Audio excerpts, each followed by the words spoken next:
Okay. Good morning, everyone. I am in Eastern time zone, so anyone joining from different places, welcome. Good day.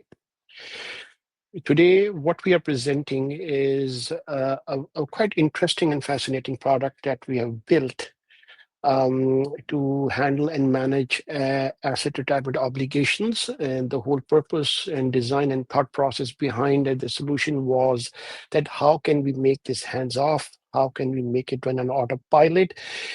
And on top of that, to ensure the maximum accuracy. Okay, with that in mind, I'm going to start the demo.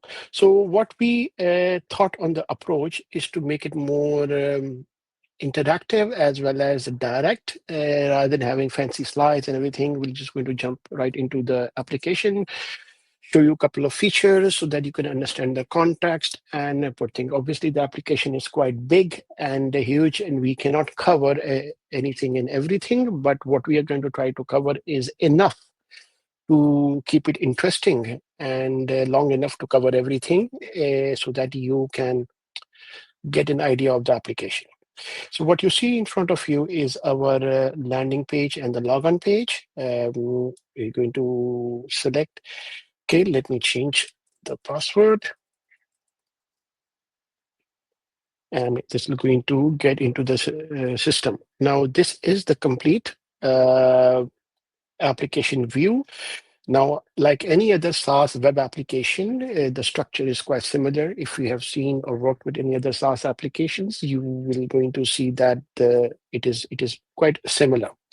On the left side is your navigation menu. On the center is your working area and working console. On the top is the header, and on the top right side of the header are some of your action buttons that requires like contact us, release notes, you have internal chatting system, things like that. The application is divided into different groups based on the functionality and the function they offer, and they are responsible to do that.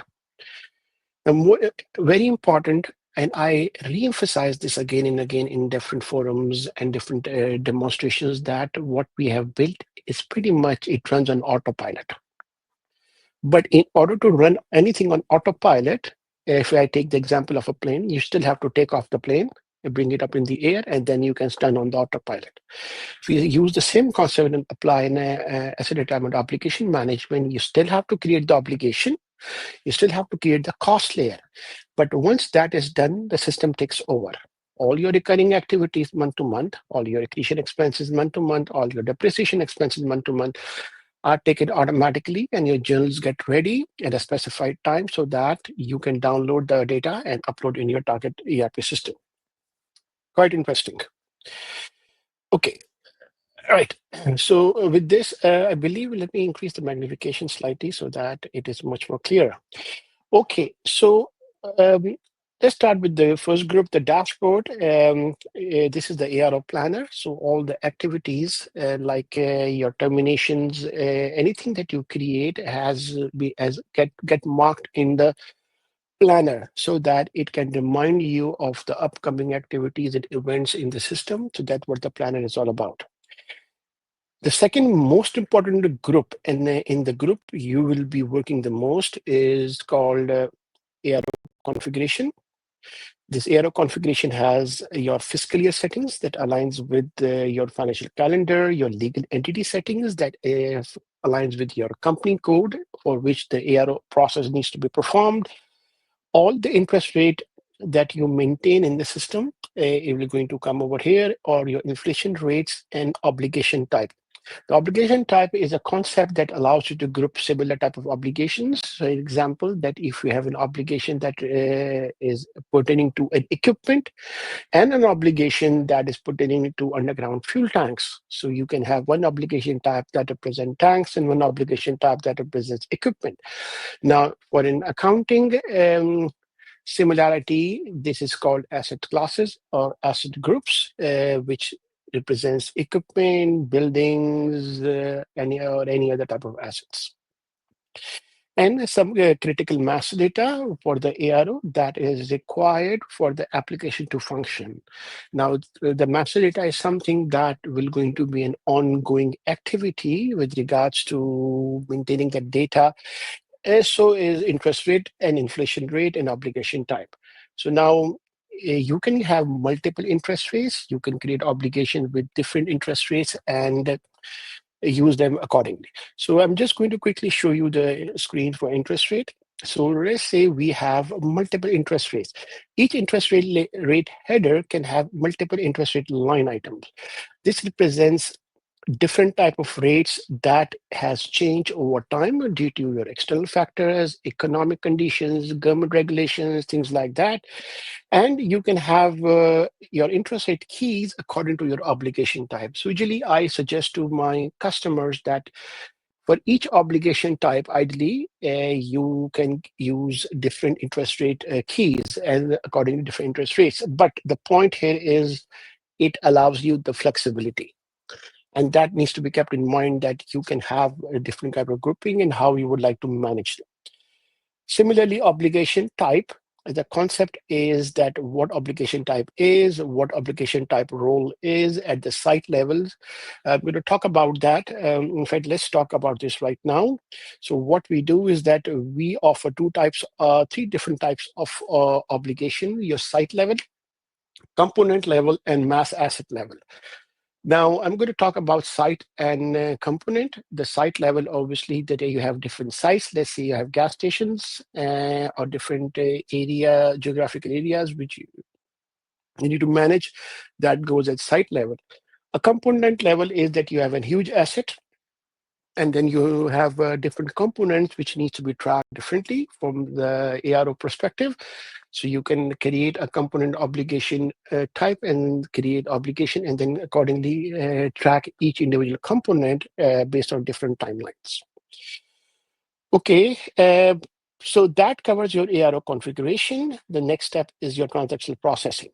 Now, we are also working to infuse AI in a lot of different ways within the application. And one of the most interesting way we found out is to integrate AI to help you generate initial estimate. Now, you always going to have a number, but AI can support that number by giving you quantifiable research information based on your geographical location, the type of asset, where the asset is located, how you want to do the remaining life, and rationale that to what level this termination or retirement will be required. It's just a removal. It doesn't require site cleanup.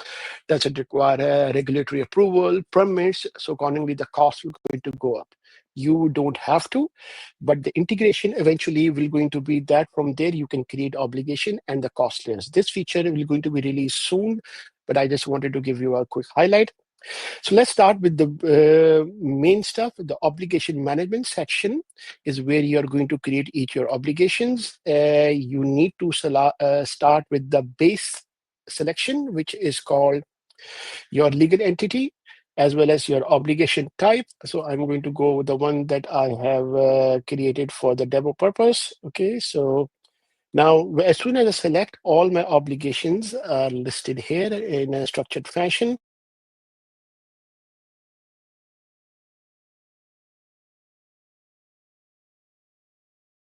Name, what is the capitalization date, what is the retirement date, what location code, and all the relevant information that is needed for the obligation to function and required, you can enter that information here. And as soon as you create the obligation, it is ready for the next process where you assign your initial cost, which we call cost layers. For each obligation, the next step is that you go to the cost layer management, you select the obligation, and then for that, you can create a cost layer. Now, the cost layer, again, is very important because this is where the real calculation goes in, and this is where what you provide impacts the number that is generated by the system, in which your future value, your net present value, your cash flows, all of that information. So your creation date is going to be automatic, but the current effective date is critical because that's the starting point of the obligation. And then your settlement date is the termination point of the obligation cost layer. Okay, it's going to carry your depreciation life, your base amount, what interest rate you have to use, and what inflation rate you have to use. After this, literally, it's all autopilot. So when you click here, right, and then you release, everything gets calculated. Now, before I go there, it is important for me to show you the different scenarios that we allow you to handle. You can also adjust existing layers in which you can decrease the cost, increase the settlement period, decrease the settlement period. System takes that into account automatically and then really give you spit out the calculation. That is based on the changing scenario. Let's say if you're increasing the settlement period, it's going to ask you for when it is going to be effective and what will going to be your reason code as well as new settlement date. Now, this new settlement date cannot go beyond the life of the asset. Okay, but something that we need to keep in mind that you can also reverse the cost there, but accordingly, it means we have covered pretty much every scenario that is required to manage obligation and cost effectively.